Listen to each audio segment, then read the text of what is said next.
I made some more of my interactive ladies and I wanted to show you guys how I actually create these. Somebody asked me specifically how I make my ladies sitting in chairs. And this is, an image of me and it's interactive. I can pull these out. They sit in the chair and then this one is just tucked in. Her little butt tucks in behind the Afghan. So I thought I'd show you how I create these using Stash Genie. In Stash Genie, I chose the sticker sheet. So start there. We have to do this in two parts. First, you have to create the lady, and then you have to create the chair. So I'm going to tell the Stash Genie I want a woman who's sitting cross-legged wearing a hoodie and jeans. Next, I have to select whatever style I want. In the case of the image I showed you, I used the fairy core style, but there are all of these different options for different styles. So let's try Gothic this time. Then click Next. And what's our color palette that we want to use? I'm just going to tell it she needs to be in pink, dark purple, and green. Next, we're going to decide how many stickers we want it to generate or how many images we want it to generate. Because I just want a couple of options, I'm just going to tell it, let's do 3. Then you tell it what print size. Generally, I just print these out on the US letter size, 8.5 by 11. And next is the magic part where you're going to upload a photo of yourself. Okay, I've added a photo of me, and now I'm going to click Create. In this particular case, the Stash Genie created me sitting in a bunch of things, which is kind of fun because she put me in a chair already, probably because we were just sitting here. I was prompting her on some similar things. So you could go in here and cut these out at this point, but I particularly like the one where the lady is sitting in the moon because I can easily go in and just trim her out of that particular image. Now, second, we have to go create a chair.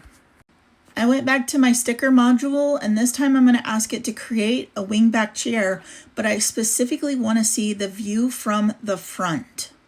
And because I want my image to match, I'm going to use the same Gothic style. Same color scheme also. And this time I'm going to have it just do one giant sticker of the chair that I want. Okay, here's my my giant Gothic chair that I can print out. So now what I'll do is I would take these images and print them out and combine them together. Depending on what graphics program you're using, before you print, you just want to make sure that you size down your images so that your person will actually fit in your chair. So essentially I'm just testing to see that once I cut it, is this person going to be the right size for that particular chair, and I make the necessary adjustments.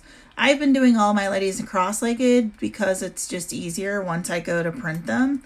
And so essentially what this was the fairy core version of me. And I always make sure that after I print my chair, I actually make my slit where I'm going to slide the slider into at the front edge of the chair cushion.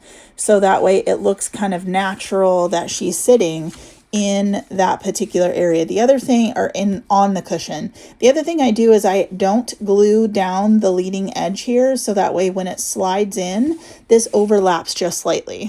So as you're sliding it in, her feet will actually slide over the top and it looks like she's naturally sitting in the cushion. So I hope that helps and I hope that gives you some inspiration on some things to use. Here's another version that I did earlier where, again, same type of slider. I almost didn't use this one because when the chair printed out or the couch printed out, it had this drape on here. I was like, well, how am I going to use that particular image? But then I thought, hey, if I do a slit here, then I can just slide her in behind the Afghan and then it just looks like she's sitting in the couch also. So I thought that was super fun. So always look for ways in your image where you potentially could add stuff in or slide something in behind. Like you could slide something in behind this couch cushion here.